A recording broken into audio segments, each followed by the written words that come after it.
38। 37 में हमारा ऑप्शन कौन सा था? ऑप्शन था हमारा सेकंड। 38, गणित एक कंजेक्चर है। कंजेक्चर मतलब अनुमानित सब्जेक्ट है। बिल्कुल भी महत्वपूर्ण नहीं है क्योंकि यह गणितीय समझ विकसित करने में मदद नहीं करता है। तो गणित में एक कंजेक्चर है, ये हमें देखना है, बताना है। यहाँ पे ऑप्शन में 1 क्या है, बिल्कुल भी इम्पोर्टेंट नहीं है क्योंकि यह है गणितीय समझ विकसित करने में मदद नहीं करता है। क्या ये सही है? एक प्रतिज्ञप्ति या निष्कर्ष है जो सिद्ध हो चुका है, केवल माध्यमिक स्तर के विद्यार्थियों के लिए महत्वपूर्ण है। केवल वाला तो हो ही नहीं सकता। एक प्रतिज्ञप्ति या निष्कर्ष है जो बिना प्रमाण के एक अस्थायी आधार पर सत्य माना जाता है। तो इसके लिए हमारा कौन सा ऑप्शन हो सकता है? 38 में गणित एक कंजेक्चर है। तो हमने अभी बताया केवल वाले तो होंगे ही नहीं बिल्कुल भी, और बिल्कुल भी महत्वपूर्ण नहीं है, यानी कि जहाँ पे बिल्कुल भी आ गया ये भी नेगेटिव टैग में आता है, तो ये भी नहीं होगा। फर्स्ट एंड थर्ड तो हमारे कैंसिल हो गए। सेकंड, एक प्रतिज्ञित निष्कर्ष जो सिद्ध हो चुका है, तो ये सिद्ध हो चुका है, सिद्ध होने वाला तो परमेय होता है। एंड 4, एक प्रतिज्ञित निष्कर्ष जो बिना प्रमाण के एक अस्थायी आधार पर सत्य माना जाता है। 4 इज करेक्ट आंसर हमारा यहाँ पे होगा। क्यों? अब हम आपको बताएंगे। हमारे इसमें गणित एक कंजेक्चर एक प्रतिज्ञप्ति या निष्कर्ष है जो बिना प्रमाण के एक अस्थायी आधार पर सत्य माना जाता है। कंजेक्चर मतलब एक अनुमान होता है जो गलत अथवा सही कुछ भी हो सकता है, या गलत भी हो सकता है, सही भी हो सकता है। यदि हम इसे सिद्ध कर दें तो यह एक प्रमेय बन जाता है। इसलिए हमारा ऑप्शन 4 सही है। 39 में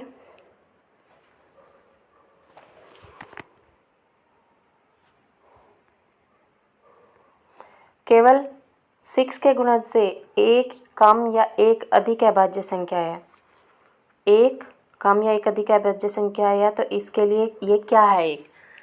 एक सामान्यीकरण है, एक प्रमेय है, एक कंजेक्चर है, या एक अभिग्रहित है। तो हम देख सकते हैं 6 के गुणज में कितनी अभाज्य संख्याएं हो सकती है। 1, 2, 3 अभाज्य संख्या यानी प्राइम नंबर जो सिर्फ 1 से डिविजिबल होता है। तो 1 है, 2 है, 3 है, तो एक से ज़्यादा है। तो हम ये एक अनुमान लगा सकते हैं कि इसमें कितनी अभाज्य संख्याएं हो सकती है।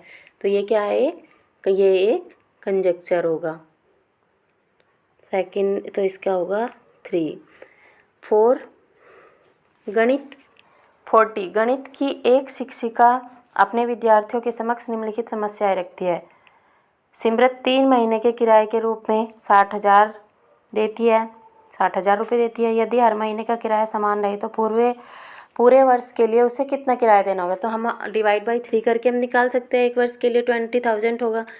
3 दर्जन केलों की कीमत है हमारे 45 रुपीज़। तो परिकलन कीजिए कि 12.50 में कितने केले खरीदे जा सकते हैं। तो इसका भी हम आंसर निकाल सकते हैं सॉल्यूशन करके। बट जो ऑप्शन सी है हमारा, जोई और जैनी स्कूल जा रहे हैं। जोई जैनी से पहले चलना शुरू करता है जब कोई तीसरे ब्लॉक पर पहुंचता है। जोई तीसरे ब्लॉक पर था तब जैनी पहले ब्लॉक पर थी। तो यदि दोनों की चलने की गति बराबर है तो जब जोई 9वें ब्लॉक पर होगा तब जैनी कहाँ होगी? तो इसका हम कोई आकलन नहीं कर सकते। तो इसके लिए हमारा ऑप्शन कौन सा सही होगा? ऑप्शन नंबर हमारा होगा 4, ए और बी एकात्मक विधि पर आधारित दैनिक जीवन की समस्याएं हैं। ओके, तो 40 हो 41, ये हमारे 10 क्वेश्चन थे, पेडागोजी के थे जो मैथमेटिक्स से रिलेटेड। अब हम 41 हमारे ये सॉल्यूशन वाले क्वेश्चन चलेंगे अब। तो इसके लिए हम क्या करते हैं, 41 में देखते हैं। किसी आयत का क्षेत्रफल जिसकी भुजाएं 176 सेंटीमीटर और 56 सेंटीमीटर है, तो एक वर्त के क्षेत्रफल के बराबर है। वर्त की परिधि क्या है? जब पाई बराबर हमें पता है 22/7 होता है। आयत का क्षेत्रफल क्या होता है? आयत का क्षेत्रफल होता है लंबाई गुना चौड़ाई। और 1 मिनट भाई,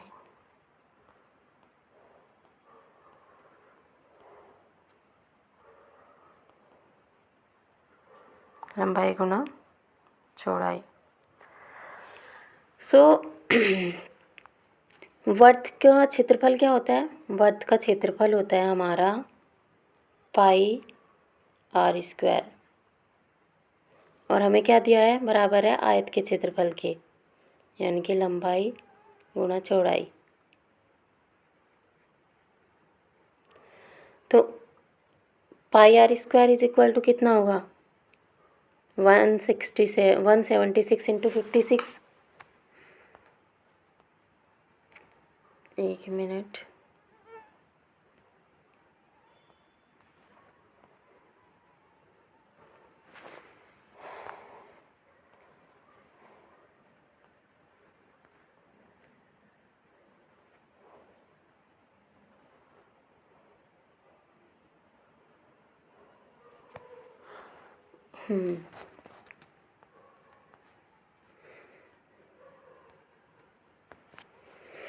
तो ये हो जाएगा हमारा वर्त का क्षेत्रफल, यानी कि मैं यहाँ पे कर सकती हूँ क्वेश्चन को, pi r square is equal to 176, अरे यार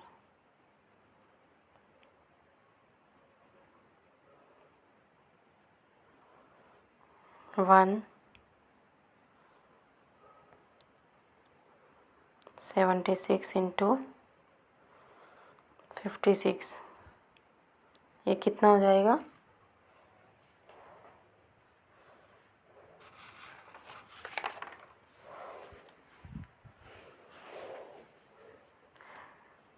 सिक्स सिक्स जा 36, यानी टोटल मल्टीप्लाई करेंगे 9 8 5 6,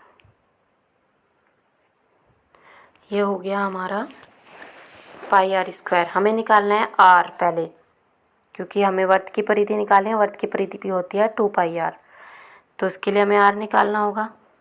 पाई की वैल्यू कितनी है? 22/7 r square is equal to, तो r square is equal to हो जाएगा 9 8 5 6 अपॉन 22 इंटू 7। तो इससे इसे काटेंगे, आप छोटा करके भी काट सकते हैं, और मल्टीप्लाई टू 7 करेंगे तो इसकी वैल्यू आ जाएगी 31 36, यानी कि r square is equal to आ गया 31 36। अब आर की वैल्यू कितनी आ जाएगी? 36 होता है 6 का स्क्वायर, और 31 हमें एक ऐसा रूट निकालना है जिससे कि, अब इतने हम इसका पेयर बना के ही निकाल सकते हैं। 31 किसके रूट के अंडर आता है? तो 5 5 जा 25 होता है, एंड 6 जा 36, तो लेस लेना है हमें, तो 5, यानी आर की वैल्यू कितनी आ गई? 56। अब आर की वैल्यू जब 56 आ जाती है तो हमारा हो जाता है ये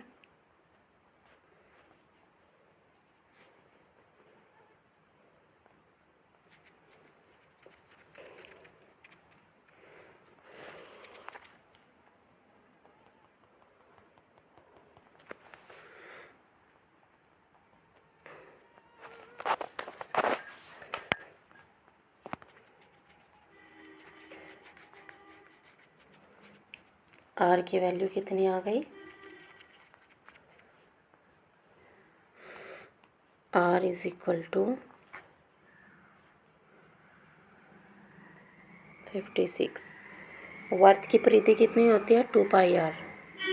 2 pi r is equal to, क्या निकालना है हमें?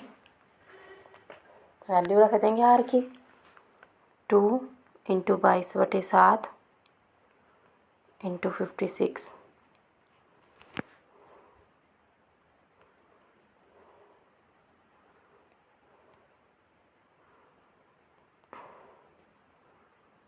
56। तो ये कितना हो जाएगा, 7 8 जा 56, और जब इसको हम कैलकुलेशन करेंगे तो 352 आएगा, 352 सेंटीमीटर। तो आंसर ऑप्शन हमारा क्या होगा, बी। ऑप्शन हो जाएगा हमारा बी।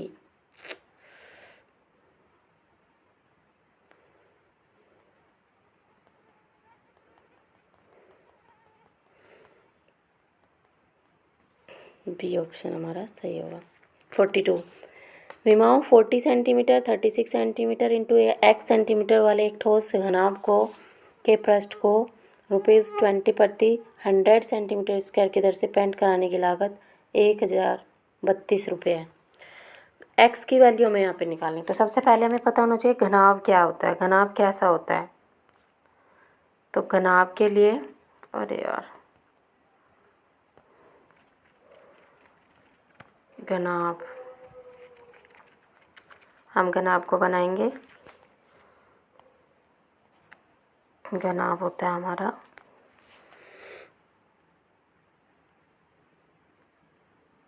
एक बॉक्स के आकार का घनाभ होता है हमारा, जिसमें हमें लेंथ, ब्रीथ एंड हाइट दी होती है। सो ये हमारा हो गया घनाभ। और हमें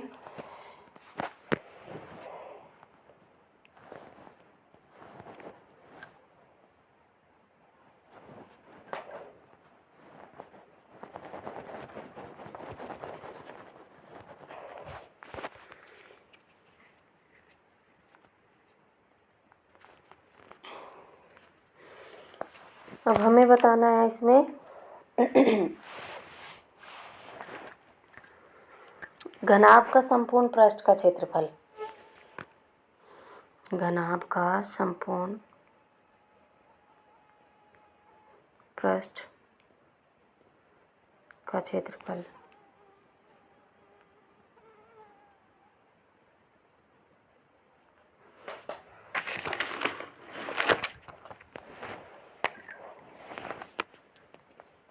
घनाभ का संपूर्ण पृष्ठ का क्षेत्रफल क्या होता है,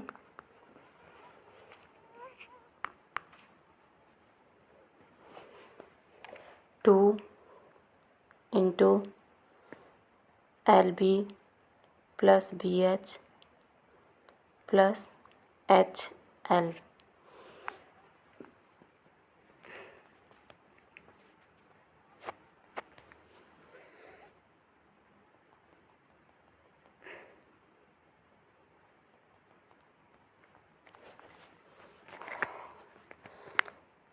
to LB plus BH plus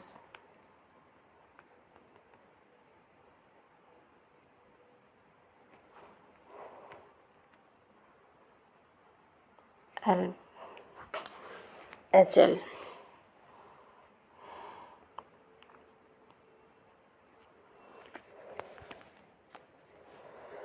ये होता है हमारा संपूर्ण घनाभ का क्षेत्रफल। अब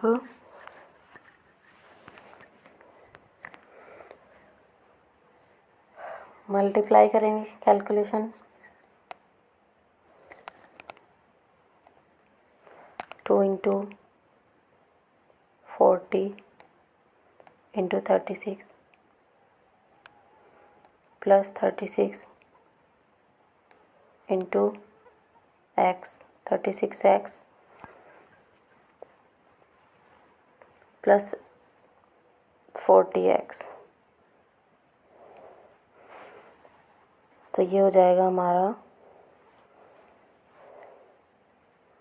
equal to 2 into 40 140 plus 76x, 40 140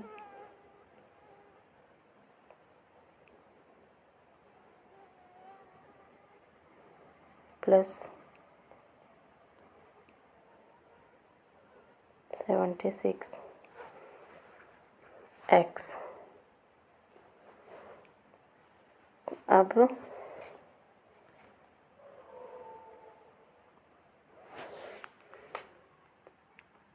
कितना आ गया था हमारा 2 इंटू 40 प्लस 76x। प्लीज़ साथ के साथ नोट करना। 2880 प्लस 152x सेंटीमीटर स्क्वायर। अब हमें बताया गया कि 20 रुपये प्रति 100 सेंटीमीटर की दर से ठोस घनाभ पर पेंट करने का खर्चा है। पर 20 रुपये प्रति 100 सेंटीमीटर का मतलब है 20/100। तो इसमें जो भी हमारी वैल्यू आई है इसमें हम कर देंगे अब 280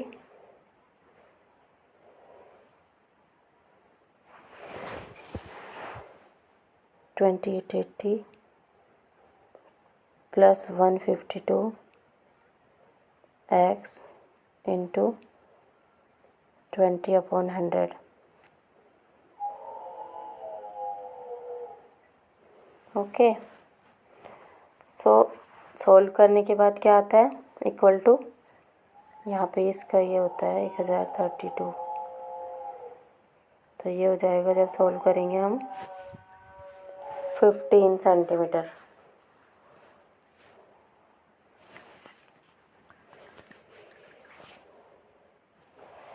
यार मच्छर खा गए।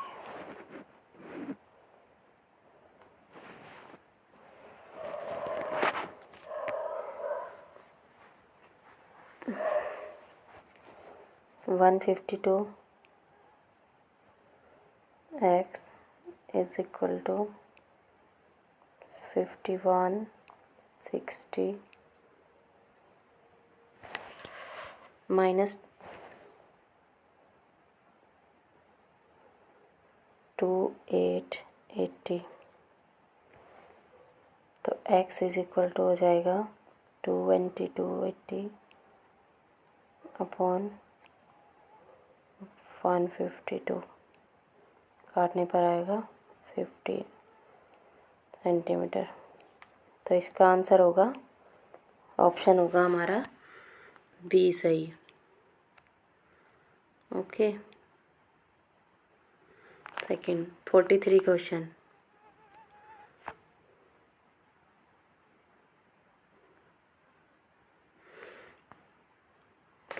होता है PQRS एक समचतुर्भुज है जिसमें PQ is equal to PS और RQ is equal to RS है। इस समचतुर्भुज के बारे में निम्नलिखित में से कौन सा कथन सत्य है? इसके विकर्ण बराबर है, इसके विकर्ण परस्पर। तो सबसे पहले हम PQRS एक चतुर्भुज बनाते हैं। PQRS चतुर्भुज कैसा होता है? इस शेप में होता है।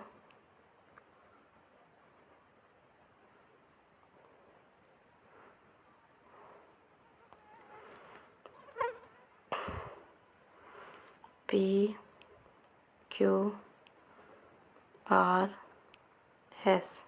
ये एक चतुर्भुज है। ये इसके लाइन्स है, ये 90 डिग्री है। इसके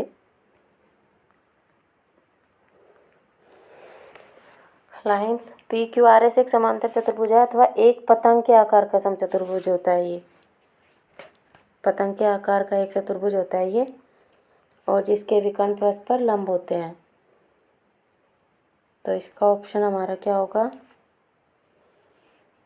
इसके विकर्ण लंब होते हैं, यानी कि बी सेकंड।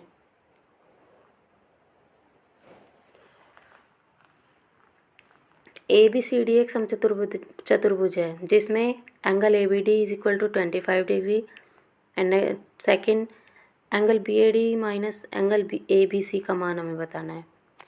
तो इसके लिए सबसे पहले हमें एक ABCD एक समचतुर्भुज खींचना है। तो ABCD एक समचतुर्भुज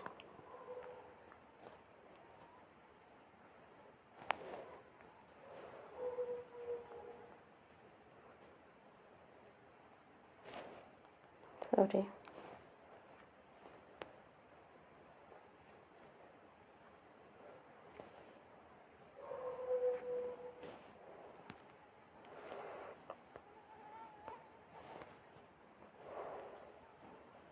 ये एक समचतुर्भुज हो गया। ओके, ये इसका हो गया विकर्ण ए बी सी डी। सो ये हमारा है 25 डिग्री का, और हमें क्या बताना है, बी ए डी माइनस, अगर ये 25 डिग्री का है, एक चतुर्भुज कितने डिग्री का होता है, 360 डिग्री। तो 360, अगर ये हमारा 25 डिग्री का है तो ये भी 25 डिग्री का होगा, तो ये 50 डिग्री का होगा, ये भी 50 डिग्री का होगा। तो 360 में से 100 गया, कितना बचेगा, 260, यानी कि ऑप्शन हमारा 4 सही होगा। हमें बताना है 2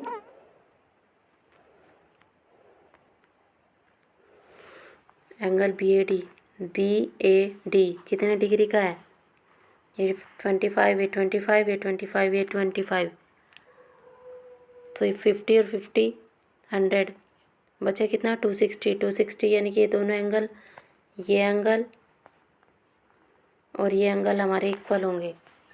360 में से 100 गया, 260 बचा, 260 डिवाइड बाई 2, तो कितना हो जाएगा, 130।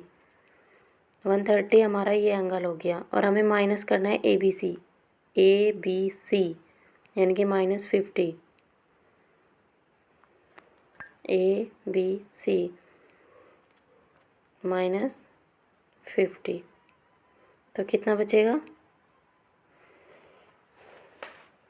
80 डिग्री बचेगा। अब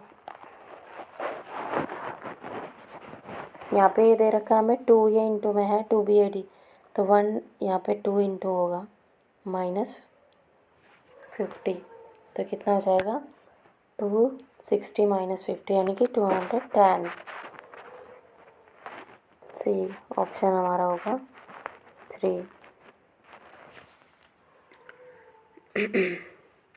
नीचे दिए गए आंकड़ों के बहुलक, माध्यक और परिसर का माध्य क्या है। माध्य हमें बताने के लिए सबसे पहले हमें इन्हें आरोही क्रम में रखने हैं। आरोही क्रम होता है हमारा बढ़ता हुआ क्रम, यानी सबसे पहले सबसे छोटा, फिर उससे बड़ा, फिर उससे बड़ा। तो उसके लिए हम क्या करेंगे, आरोही क्रम में रखते हैं इनको। 7 8 9 10 11 12 है नहीं, 13 14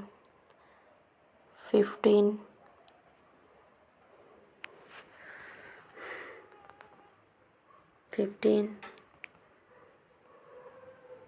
यहाँ पे रखे, 15 16 17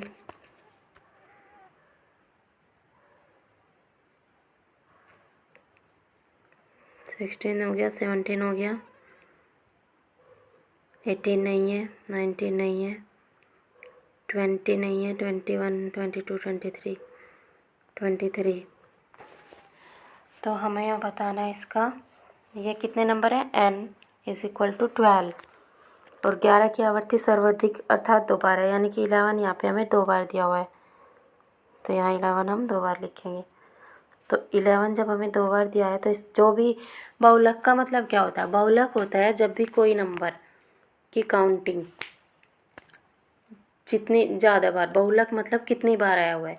तो 11 एक इकलौता ऐसा नंबर है जो 2 बार आया है, तो इसलिए इसका बहुलक 11 ही होगा। अगर होता कोई और नंबर 3-4 बार आया होता तो उसका बहुलक वो होता जो संख्या में ज़्यादा बार रिपीट होती है, वही हमारा बहुलक होता है। ओके, तो यहाँ पे बहुलक क्या है हमारा,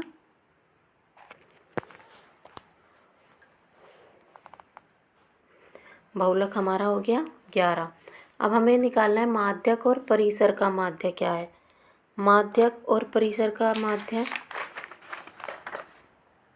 परिसर होता है अधिकतम माइनस न्यूनतम। अधिकतम क्या है, अधिकतम नंबर कौन सा है 27,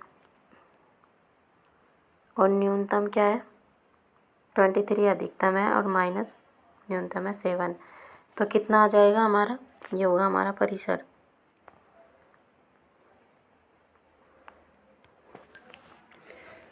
हमें अपना टाइम सेव करना है, तो हम डायरेक्ट क्वेश्चन करने की कोशिश करेंगे।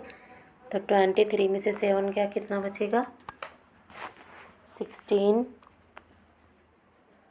16 आ गया हमारा परिसर। और माध्यिका अगर हमें निकालनी है तो उसके लिए क्या करेंगे हम, माध्यिका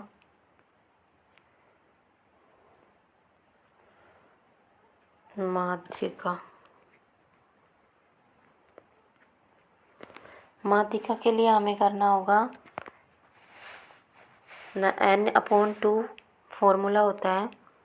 जितने हमें पद दिए हुए हैं, 12 पद दिए हुए हैं बटे 2, उसका पद एंड प्लस 12/2 प्लस 1 पद और बटे 2, तो 2 6 12, यानी कि 6वां पद कौन सा है हमारा इसमें।